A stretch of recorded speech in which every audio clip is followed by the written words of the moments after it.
Hello students, welcome to the SRBPS virtual classroom program. I'm your biology educator, Ms. Prerna Rathi. So let us start today's class.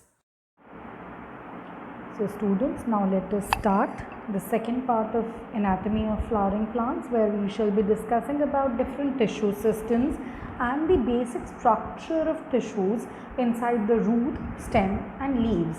Lastly, we will also deal with the secondary growth in plants. As you can see, this particular diagram shows the endark arrangement. What do you mean by the endark arrangement? The endark arrangement is the arrangement where the protoxylem lies towards the pith and the metaxylem lies outer to the protoxylem. This particular arrangement is known as endark. The protoxylem and metaxylem are formed by the procambia. Okay, and after this there will be secondary xylem that will be formed by the fascicular and the interfascicular cambia. Let us now see the exact arrangement. In the exact arrangement, as you can see in this particular diagram very clearly, the metaxylem lies towards the pith and the protoxylem lies outer to the metaxylem. Fine. So now let us start the various tissue systems in plants. We have divided the tissue system in plants into three broad categories, that are epidermal tissue system, the ground tissue system also known as the fundamental tissue system, and the vascular or conducting tissue system, which consists of xylem and phloem. Let's start with the epidermal tissue system. It consists of the epidermal cells which formed epidermis, epidermal appendages like root hair, trichomes and the stomatal apparatus. Fine. So epidermis is the outermost layer which has elongated and compactly arranged cells that are present. Okay, and also stomata is present in the form of stomatal apparatus. In case of dicot, kidney bean shaped guard cells will form the stomata. In case of monocot, dumbbell shaped guard cells will form the stomata.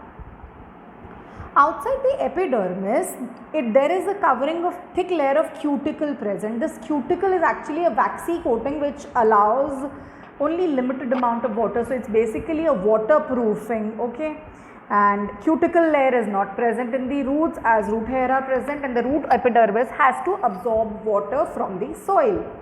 Can you see? This is what I just discussed. I want you people to zoom in and see. These are the kidney bean shaped guard cells present in the dicot. On the other hand, that is towards the right, you can see the dumbbell shaped guard cells that are present in monocots. What are different functions of stomata? Stomata regulates the process of transpiration, that is loss of water through stomata. Apart from that, it is responsible for gaseous exchange. During photosynthesis, stomata will take in carbon dioxide and give out oxygen, and during respiration, it will take in oxygen and give out carbon dioxide. Hairs and trichomes are epidermal appendages. Root hair are unicellular elongation which maximize the surface area for absorption of water and minerals. Trichomes are very small multicellular branched, unbranched, stiff secretory structures that are present on the stem. They prevent water loss due to transpiration.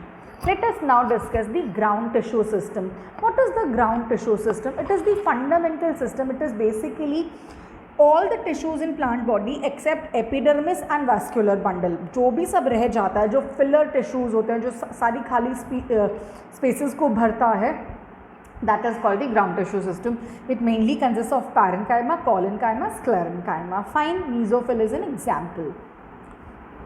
Let us now discuss the vascular tissue system. We've already discussed about this in our previous lecture. Xylem and phloem are known as the vascular tissues or the vascular bundles. They are present in two types of arrangement, the radial arrangement and the conjoined arrangement. Let us see one by one. As you can see in one picture here, this particular arrangement is known as radial and exact arrangement, where xylem and phloem alternate with each other. This is radial and exact arrangement.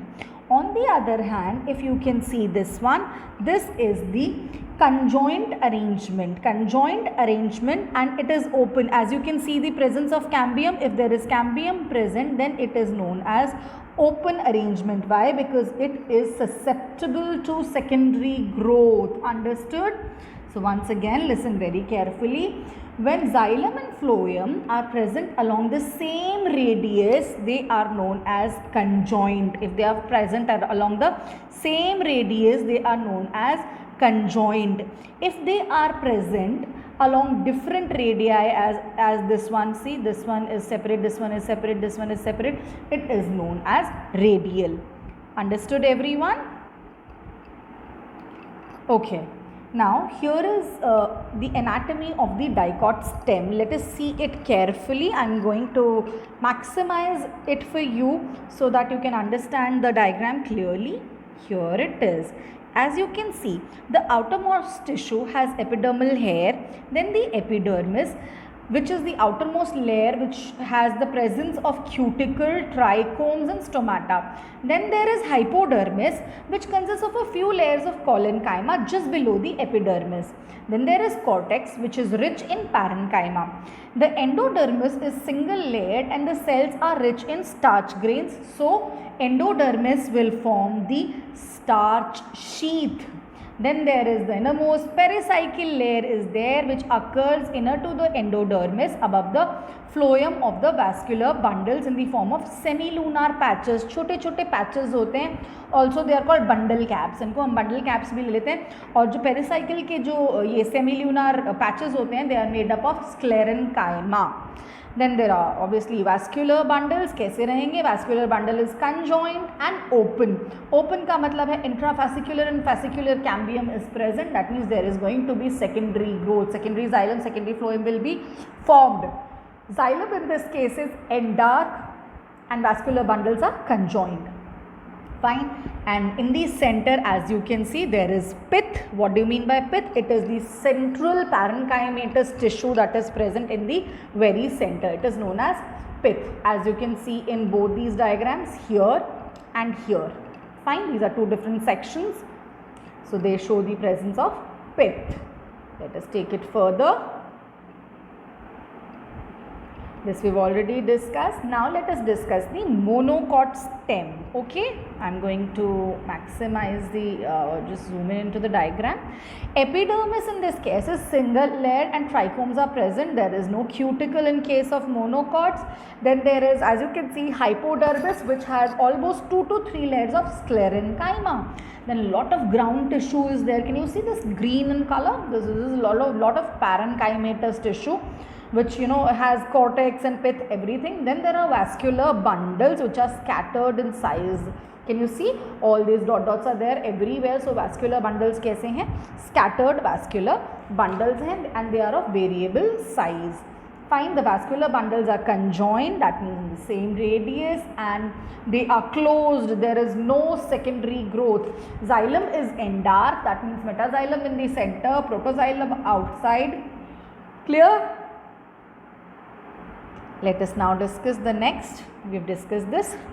The dorsiventral or the dicot leaf. Let us just see the diagram of the dorsiventral or the dicot leaf and discuss it from here. The upper surface of the dicot leaf is covered by adaxial epidermis and the lower is covered by abaxial epidermis. Adaxial epidermis and lower one is abaxial epidermis. The tissue enclosed by these two epidermal layers is known as mesophyll tissue. Fine. It consists of palisade cells, which are, can you see here? These pillar-like cells are there. These are called palisade, and lots of spongy parenchyma also. Spongy parenchyma actually helps to store lots of food during photosynthesis, as the mesophyll tissue is the tissue that is responsible for photosynthesis as well. The vascular bundles represent the midrib and the other veins, as you can see from the leaf. The xylem is adaxial and the phloem is abaxial. That means xylem is present towards the upper surface and phloem is present towards the lower surface. So this is the structure of a dorsiventral or dicot leaf. Okay, now let us discuss secondary growth. Secondary growth in dicot stem. This is the diagram showing the secondary growth in dicot stem. What happens? Secondary growth in dicot stem is achieved by the fascicular, interfascicular and the cork cambia and the lateral meristem. Lateral meristem तो सिर्फ क्या करेगा? गर्थ increase करता जाएगा. Secondary growth में क्या होगा? एक और लेयर जाइलम का, एक और लेयर फ्लोएम का बन जाएगा. The increase of the thickness of the stem is accomplished by the increase in the quantity of secondary vascular tissue. So more amount of secondary xylem and phloem will be developed. Fine. In dicot roots what happens? There are some cells of conjunctive tissue on the inner edge of the phloem. Phloem के अंदर कुछ ऐसे tissue होते हैं which lie opposite to the xylem groups. They become meristematic. They are already differentiated, but ये क्या हो जाएंगे? ये de-differentiate होंगे और क्या करने लगेंगे? वापस डिवाइड करने लगेंगे. They will gain their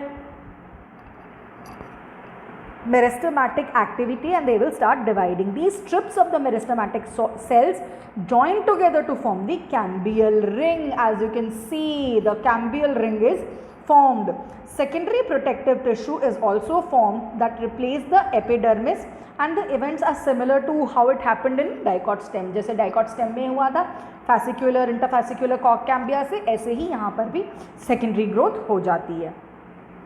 Now let us understand the concept of wood. बोटानिकली जो सेकेंडरी जाइलम होता है उसके लिए हम टर्म यूज़ करते हैं वुड. कैसे बनता है आप ध्यान से सुनेंगे. The cambium is very active during the spring season. जैसे ही स्प्रिंग सीजन आता है the cambium becomes very active and starts dividing. Fine.